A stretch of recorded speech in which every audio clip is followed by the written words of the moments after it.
नमस्कार दोस्तों, आप देख रहे हैं अतिथि देवो भव। सबसे पहले आप सभी का हमारे शो में हार्दिक स्वागत है। दोस्तों आइए, आज मैं आपको एक ऐसे व्यक्तित्व से रूबरू कराने जा रहा हूं फिल्म इंडस्ट्रीज़ में, चाहे टेलीविज़न सीरियल की दुनिया में, जिनका बहुत बड़ा नाम है। नाम है नीलू कोहली जी। मुंबई की धरती से हमारे बीच में आई है और उनके जीवन में बहुत ही सुंदर तरीके से एक्टिंग की दुनिया में उन्होंने कदम रखा, कब रखा, कैसे रखा और उनकी क्या भूमिका रही हैं, क्या यादें हैं, मुलाकातें हैं, बातें हैं, सारी बातें थोड़ा थोड़ा उनके जीवन के कुछ सार रूप में हम आज बातचीत करेंगे। तो आइए रूबरू कराता हूँ आप सभी को। नीलू जी, आपका बहुत बहुत स्वागत है हमारे शो में। शुक्रिया। गुड। तो नीलू जी, आप मुंबई से यहाँ पर पहुँची हैं, पहली बार यहाँ आए कि पहले जी, आए थे? पहली बार। पहली बार आए? पहली बार। वाह, वेरी गुड। तो मुंबई की दुनिया में बहुत व्यस्त लाइफ में से टाइम निकाल के आप यहाँ आए हैं। नीलू जी, आप फिल्म इंडस्ट्रीज़ में वैसे अगर बात करें तो कब से हैं, वहाँ से शुरू करते हैं। पिछले 25 सालों से। हम्म। बहुत ज़्यादा टाइम नहीं है, मेरे सामने बहुत बहुत हम्म, सीनियर्स बैठे हुए हाँ हैं, हाँ। तो कई बार मुझे लगता है 25 साल ज़्यादा टाइम ज़्यादा हुआ टाइम नहीं है। नहीं है। हाँ, सही बात। और बचपन से एक्चुअली हम्म, थिएटर किया जब हम्म, मैं हम्म, 6-7 साल की थी, हम्म, तो थिएटर एक्सपीरियंस वो रहा। हम्म, लेकिन फिर कॉलेज में थिएटर किया। हम्म, वहाँ की कल्चरल प्रेसिडेंट भी थी, तो हम्म, कहीं ना कहीं आर्ट एंड कल्चर के साथ शुरू से बचपन से ही जुड़ाव जुड़ी रहा हुई है। हूँ। हाँ हाँ हाँ, वाह भैया।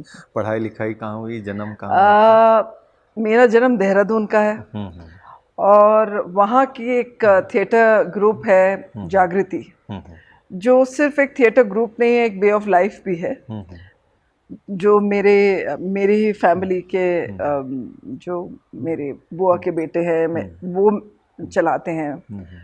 और बचपन से ही आई कम फ्रॉम अ बैकग्राउंड जहाँ दहेज प्रथा, female foeticide, freedom of speech, इन सब चीज़ों के बारे में बचपन से मैंने घर में देखा हुआ है। अच्छा। थिएटर के साथ साथ एक वे ऑफ लाइफ जिसको कहते हैं, इसीलिए शायद अब तो बहुत ये बेबाक हूँ। एक्टिंग की दुनिया में आना, ये आपका सपना था या इत्तेफाक था या कैसे? इत्तेफाक, बहुत इत्तेफाक था। बड़ा इत्तेफाक। अच्छा अच्छा। मेरी कोई मंशा नहीं थी एक्टिंग में आने की, हम्म जबकि मुझे ये भी नहीं पता था कि मैं एक एक्टर हूँ, जबकि कल्चरली बहुत एक्टिव हो थी। लेकिन क्या है कि तब लगता है कि कॉलेज में तो सब एक्टिव होते हैं, तो और क्योंकि हमारी फैमिली में एजुकेशन को बहुत प्रमोट करते थे। बहुत ज़्यादा, और सब हमारे घर में doctors, engineers, educationist, including my mother who is a principal of was a principal of school. तो मेरे जितने भी चाचा वगैरह हैं, उनकी wifes, everybody is principals of different schools. और मैंने भी साइकोलॉजी की थी, चाइल्ड साइकोलॉजी में मेजर किया था, तो सबको ये था कि या तो ये साइकेट्रिस्ट बन जाएगी या जो भी है उस लाइन से रिलेटेड। लेकिन फिर आई 84 राइट्स, एंड अनफॉर्चुनेटली हम राइट विक्टिम्स हैं, तो लाइफ ने एक टर्न ले लिया। और 18 साल की उम्र में, जब मैं अभी लास्ट ईयर ऑफ कॉलेज में ही थी, तब आया था। तो 19 साल में मेरी शादी हो गई, 19.5 की थी मैं। तो मतलब कई बार मैं अपनी माँ से कहती भी हूँ कि आप जल्दी इतनी क्या? एजुकेटेड लोगों को, लेकिन जब बात अपने बच्चों पे आती है, बात जब लाइफ पे आती है, तो मुझे लगता है कुछ और नहीं नजर आता। उन्हें लगा कि बस तुम जाओ यहाँ से, क्योंकि थ्रेट मिल गया था हमें कि उठा के ले जाएंगे। तो उसके आगे कुछ नहीं। मेरे फादर का सब कुछ चला गया। उन्होंने जो अपनी जमा पूंजी थी, जो सारी उम्र उन्होंने कमाया था, वो उन्होंने रिटायरमेंट के बाद जो लगाया था, वो सब खत्म हो गया। तो मेरे फादर उससे कभी रिकवर ही नहीं कर पाए उसके बाद। तो बस ये थी, और शादी हो गई।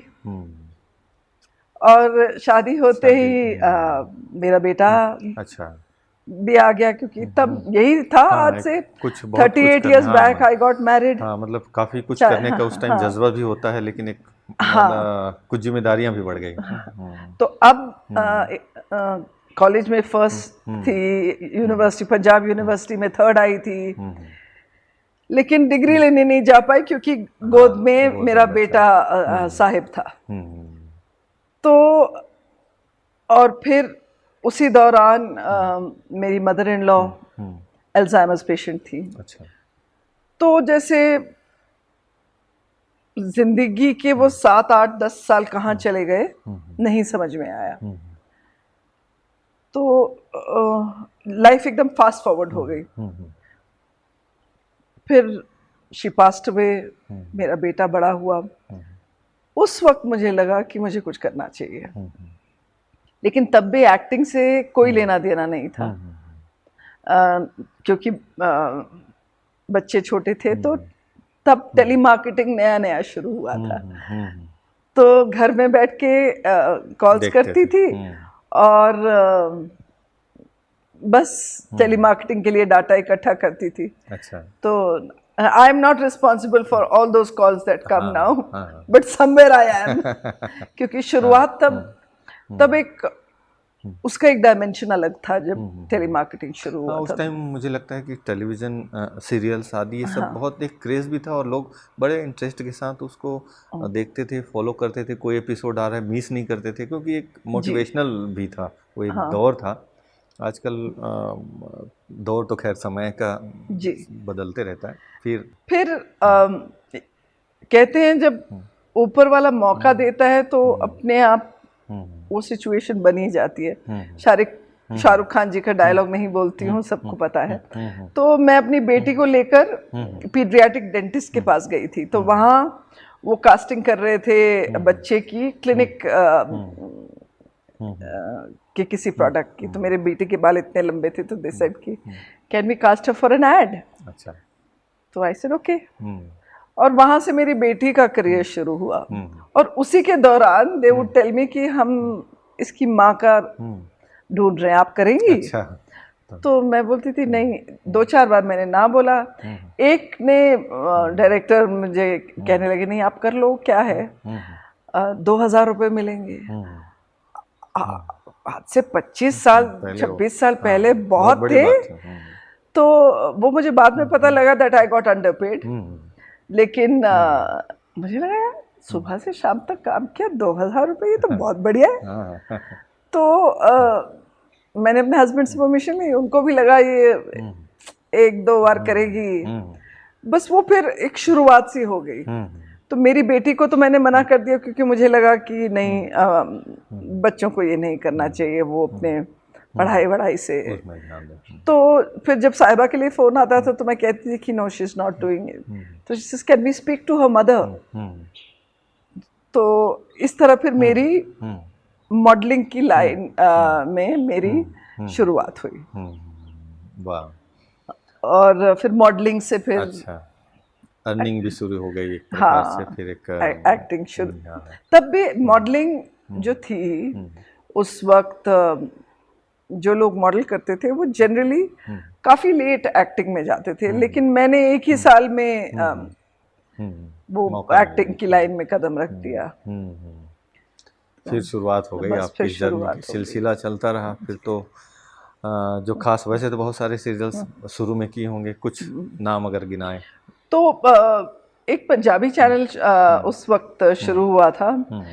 तो धड़ाधड़ मेरे एक साथ 7 शोज उसमें आते थे, मतलब दो पंजाबी चैनल्स। और फिर मुझे लगा कि ये दुनिया बहुत छोटी है, इससे आगे निकलना चाहिए।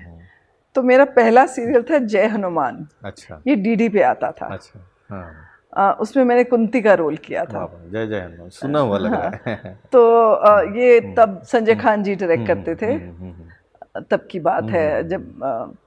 और उसके बाद मेन स्ट्रीम में मैं आई, भाभी एक सीरियल था स्टार प्लस में, और वो मेरा सीरियल जो है वो 7 साल चला। और वहाँ से मुझे जो वो एक जो कहते हैं ना ऑडियंस का प्यार, ऑडियंस का जो एक पहचान एक मुझे जो मिली, चाहे वो कैरेक्टर के नेम पे ही मिली, लेकिन जो भी है लोगों ने वहाँ से मुझे पहचानना शुरू किया। और बस फिर पीछे मुड़ के कभी देखा नहीं। ऑफर की लाइन लग गई फिर, है ना? हाँ, ऊपर वाले का बहुत बहुत शुक्रिया। वैसे भी क्या है ना, अंदर में टैलेंट तो होता है, पर वो सब दुनिया के सामने एक बार आ जाए तो फिर तो लाइन लग जाती है, ये वाली बात है जी।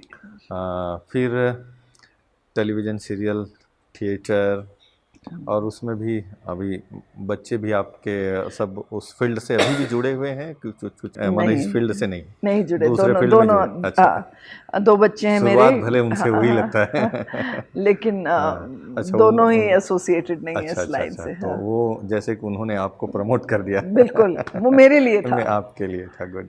फिर एक्टिंग की दुनिया में अगर फिर आप आगे बढ़ते गए फिल्मों में? जी हाँ, तब मैं फिल्में करती हुई डरती थी, क्योंकि एक्चुअली हम एक बहुत कंजर्वेटिव पंजाबी फैमिली से है, तो उनको ये लगता था नहीं टीवी करो, फिल्में नहीं करनी। तो बहुत साल मैंने फिल्में नहीं की। फिर धीरे धीरे मुझे समझ में आने लगा, I got educated. You know, बहुत ज़रूरी है कि आपको अपनी लाइन की समझ हो।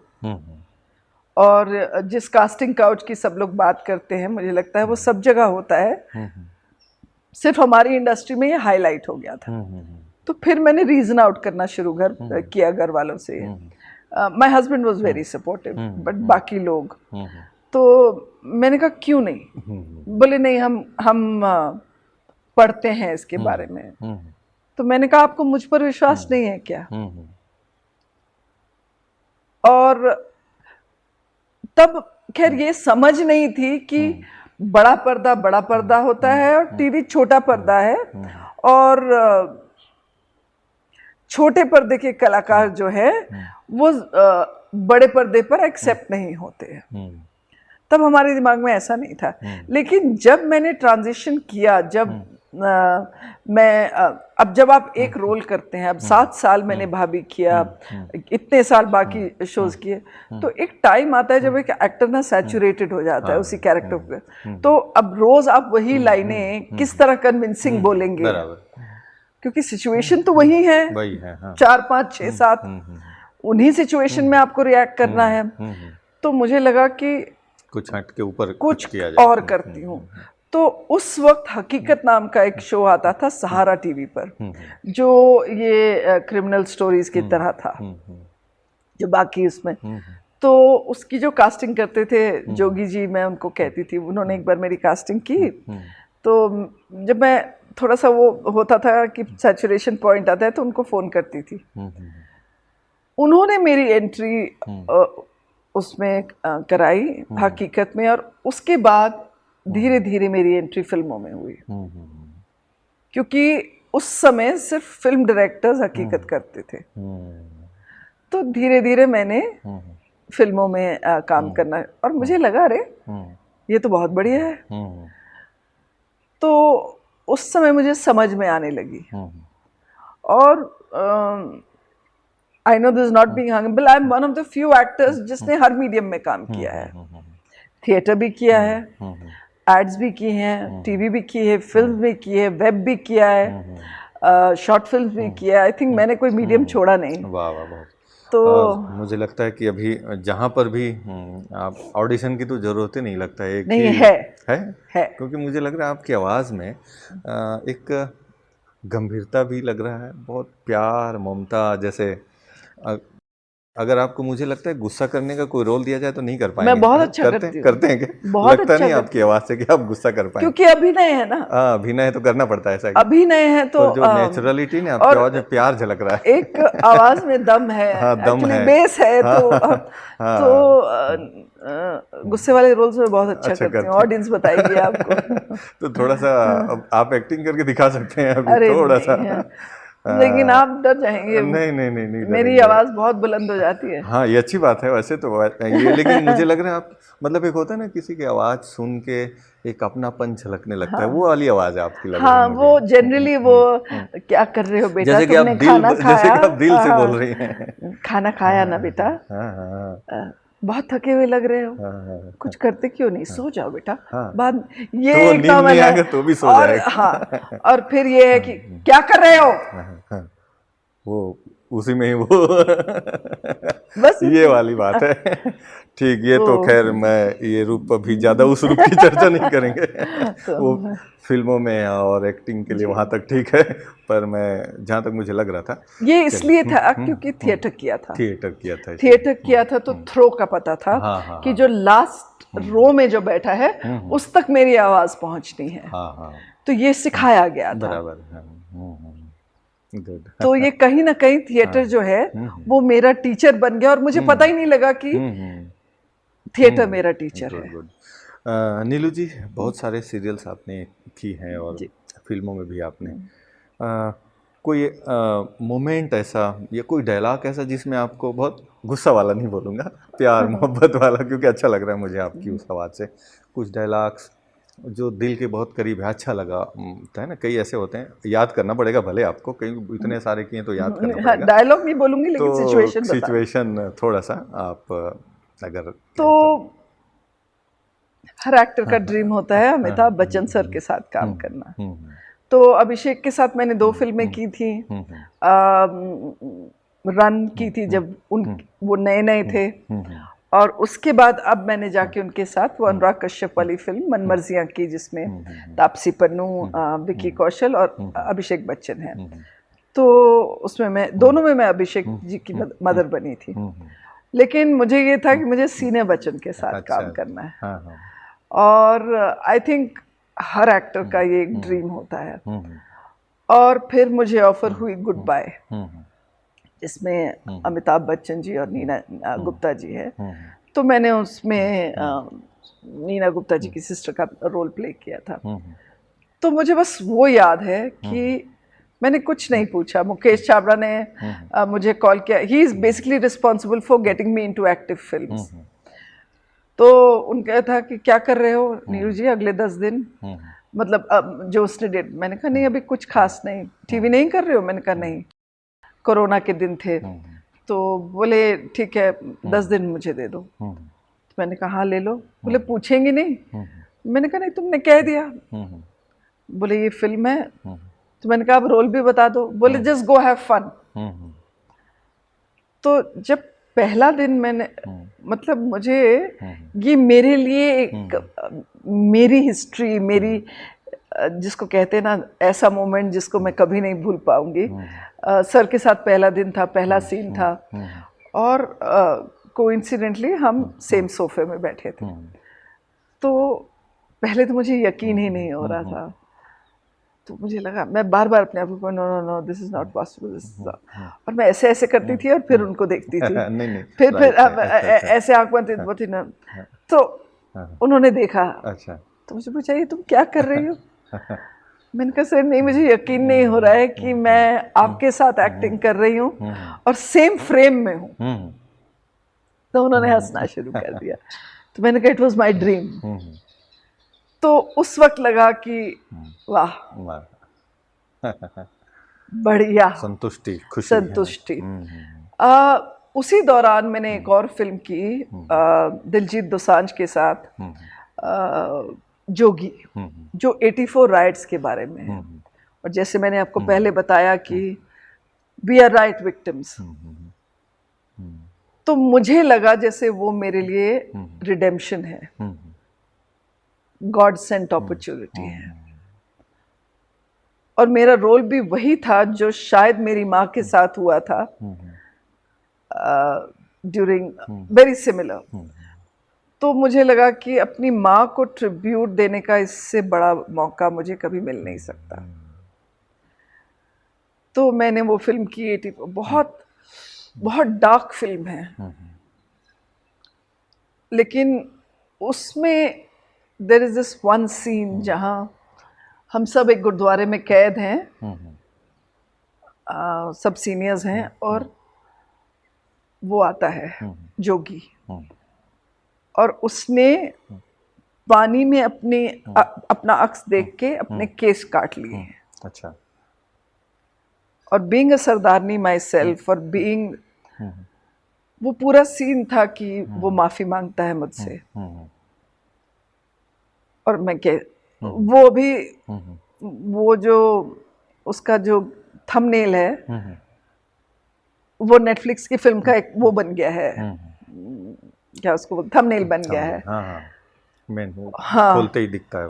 तो वो मोमेंट, वो सीन मैं कभी नहीं भूल पाऊंगी, ऐसा होता क्योंकि है। मुझे लगा कि मैं वो माँ हूँ जिसके बेटे के साथ वो हुआ है,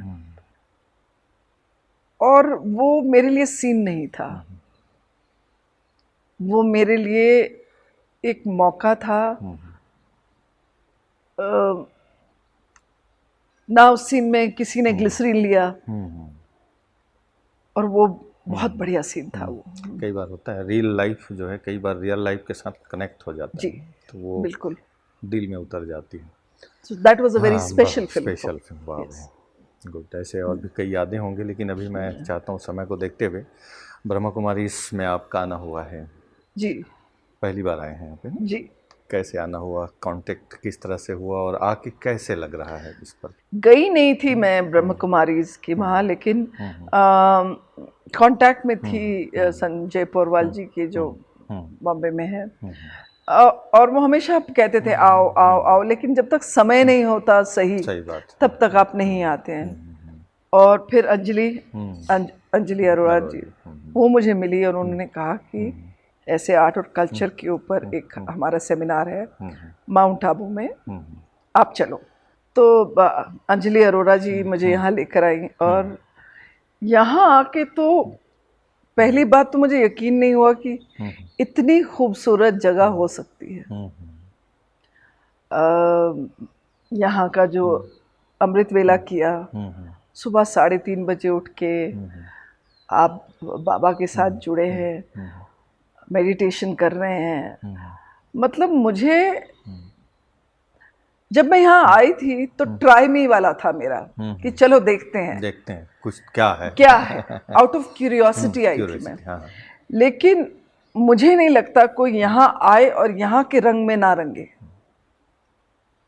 और फिर मुझे लगा कि this is something beyond religion, और मैं यही ढूंढ रही थी अपनी जिंदगी में, something that is a way of life, और जो सिर्फ रिलीजन तक सीमित नहीं रह जाता। तो मुझे ये अट्रैक्ट करने लगा। लेकिन हम सब एक प्री कंसीव नोशन के साथ आते हैं, क्योंकि इतने सालों की हमारी कंडीशनिंग होती है, मेरी भी कंडीशनिंग है। तो मेरा अभी फिलहाल वो दौर चल रहा है जहाँ मैंने अपने आप को ये कहा है कि मुझे सीखना है, और जैसे कि मैंने कहा स्टेज पे कि यहाँ मुझे बोलने का मौका मिल रहा है, ये बहुत बड़ी बात है, जबकि मैं तो यहाँ स्टूडेंट हूँ, और मैं तभी सीख सकूंगी जब मैं अनलर्न करूंगी। तो मैं अपना दिल, दिमाग, हाथ, झोली सब खाली करके आई हूँ, और क्या लेके जाती हूँ और इसको कंटिन्यू कर पाती हूँ या नहीं, ये तो ऊपर वाले के हाथ में है, लेकिन इंटेंशन पूरी है। नहीं तो अगर इंटेंशन है, कहते हैं कि इरादे नेक हैं तो सफलता तो मिलनी है, और उस दिशा में कोशिश है। हम जैसे अभी पूनम दीदी ने कहा कि कोशिश वर्ड नहीं यूज करना, क्योंकि कोशिश में कशिश है। तो आपने ये कहना है कि नहीं, मैंने करना ही है, जाना ही है। तो ये बहुत छोटी सी चीज थी, ये छोटा सा चेंज था कि आप सही वर्ड कैसे यूज करें। सही वर्ड यूज करने से उस चीज का मायने बदल जाता है, उस चीज की इंटेंशन बदल जाती है। तो ये अवेयरनेस बहुत बड़ी चीज है। तो अभी तो शुरुआत है, अभी तो मैंने अपने पंख भी नहीं खोले हैं, बराबर है, लेकिन I am willing to do it. उम्मीदें हैं आपसे, और आप एक प्रकार से एक रास्ता, और सही बात है, आज पूरे विश्व में अगर सब जितने भी इंसान हैं सबको देखें तो कहीं ना कहीं एक भटकाव की स्थिति तो है, मंजिल की तलाश है सबको, कहाँ जाना, किधर जाना, लेकिन चले जा रहे हैं बस, तो यहाँ जब तक कहीं ना कहीं मुझे लगता है जितने लोगों को हम देखते हैं मिलते हैं, स्पिरिचुअलिटी एक बहुत बड़ा जरिया है जीवन को एक अच्छा दिशा में ले जाना होता है। ऐसा नहीं है, I am not aware of हाँ, स्पिरिचुअलिटी। सीकिंग हर किसी की होती है, सीकिंग मेरी भी थी, बराबर। और कहीं ना कहीं पहुंची भी हूँ, मिले भी हैं ऐसे लोग जो, तो लेकिन जिस दिन से इसके खुद आगे, से हाँ, आगे, हाँ, इसके आगे और क्या, और भी क्या, और खुद से जिस दिन एक और एक और चीज मैं यहाँ जरूर कहना चाहूंगी कि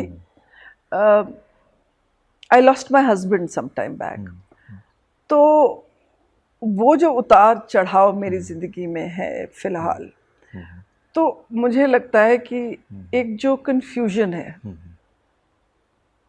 वो शायद यहाँ आके क्लियर हो, क्योंकि यहाँ जिंदगी और जिंदगी के बाद का कॉन्सेप्ट जो मुझे बताया गया, अच्छा, वो मुझे बहुत अच्छा लगा।